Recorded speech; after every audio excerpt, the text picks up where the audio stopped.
Halo semuanya dan selamat datang kembali. Pernah lihat benda langit berekor yang melintas di malam hari? Nah, hari ini kita bakal kupas tuntas soal si pengembara kosmik yang super keren itu, komet. Oke yuk, langsung aja kita mulai. Kita pasti sering dengar kan sebutan bintang berekor. Atau kalau di Jawa, ada yang bilang lintang kemukus. Kedengarannya puitis ya, tapi pertanyaannya, apa benar komet itu bintang? Jawabannya ternyata salah besar. Jadi, yuk kita luruskan dulu. Komet itu sama sekali bukan bintang. Anggap saja komet itu bongkahan raksasa yang isinya campuran es, gas, sama debu beku. Dia juga punya jalurnya sendiri, buat kelilingin matahari, sama kayak bumi atau Mars. Cuma, ceritanya jauh lebih seru dan dramatis. Oke, untuk benar-benar ngerti apa itu komet, kita harus jalan-jalan dulu nih. Jauh banget ke ujung tata surya kita yang super dingin dan gelap. Disitulah semuanya bermula. Para ilmuwan percaya, kandangnya komet itu ada di dua tempat. Pertama, namanya awan Oort, ini kayak cangkang es raksasa di bagian paling luar tata surya kita. Jauh banget. Yang kedua, itu Sabu Kuiper, letaknya persis di luar orbit planet Neptunus. Dua tempat ini ibaratnya gudang material sisa pas tata surya kita dibentuk dulu. Dan tahu nggak ada berapa banyak? Di awan Oort aja diperkirakan ada triliunan calon komet. Triliunan, bayangin, jumlah yang gila banget kan? Mereka cuma diam di sana, nunggu disenggol sedikit sama gravitasi buat memulai petualangan mereka yang epic. Nah, ada seorang astronom bernama Fred Whipple yang ngasih julukan paling pas buat komet. Dia bilang, komet itu adalah bola salju kotor. Sederhana, tapi kena banget ya.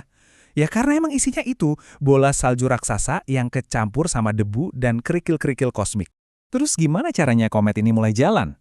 Nah, kadang-kadang ada bintang lewat atau tarikan gravitasi dari planet raksasa yang nyolek salah satu bola salju ini.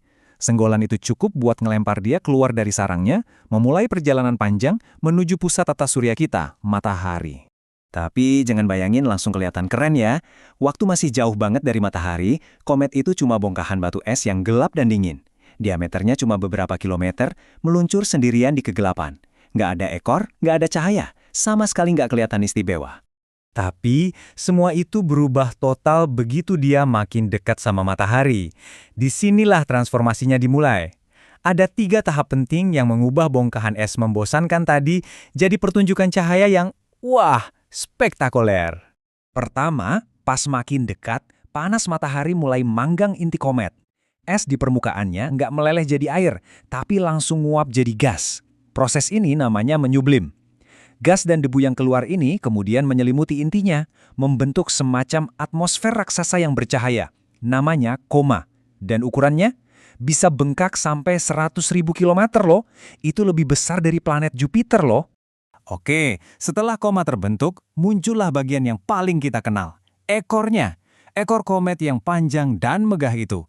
Tapi ada yang aneh loh soal arah ekor ini, nggak sesederhana yang kita kira.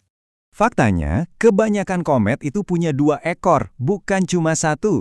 Ada ekor gas atau ekor ion, warnanya kebiruan dan lurus banget. Ekor ini kayak bendera yang ditiup angin, selalu kedorong lurus menjauhi matahari oleh angin matahari. Terus, ada ekor debu yang warnanya lebih putih kekuningan. Karena debu lebih berat, dia agak ketinggalan di jalur orbitnya, jadi bentuknya agak melengkung. Cantik banget. Jadi poin kuncinya di sini, ekor komet itu bukan kayak asap knalpot yang ditinggalin di belakang. Nggak sama sekali.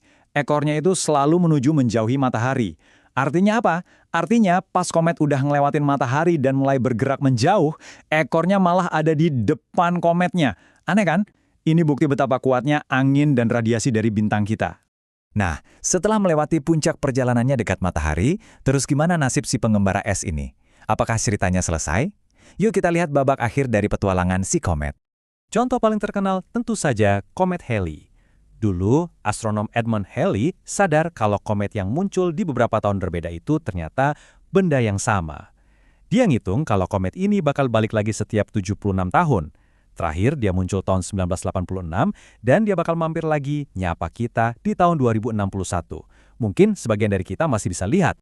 Tapi gak semua komet nasibnya bahagia kayak Halley.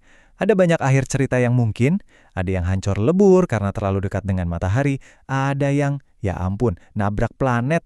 Ingat komet Shoemaker-Levy 9 yang menabrak Jupiter tahun 1994? Itu salah satu contohnya. Ada juga yang perlahan-lahan kehabisan esnya dan akhirnya jadi bongkahan batu gelap, kayak asteroid mati. Setiap perjalanan itu ada harganya. Tiap kali komet mampir dekat matahari, dia harus bayar dengan sebagian materialnya. Sedikit demi sedikit es dan debunya menguap. Komet Halley aja, misalnya, kehilangan sekitar 1% masanya setiap kali mampir. Jadi, komet ini perlahan-lahan mengikis dirinya sendiri setiap kali dia menyelesaikan satu orbit. Terus kenapa sih kita repot-repot ngurusin bola salju kotor ini? Penting banget ternyata. Karena komet itu ibarat kapsul waktu. Mereka ini material sisa yang paling murni dari zaman awal pembentukan tata surya kita, sekitar 5 miliar tahun lalu. Jadi, dengan mempelajari komet, kita itu kayak ngintip album foto kelahiran tata surya kita sendiri.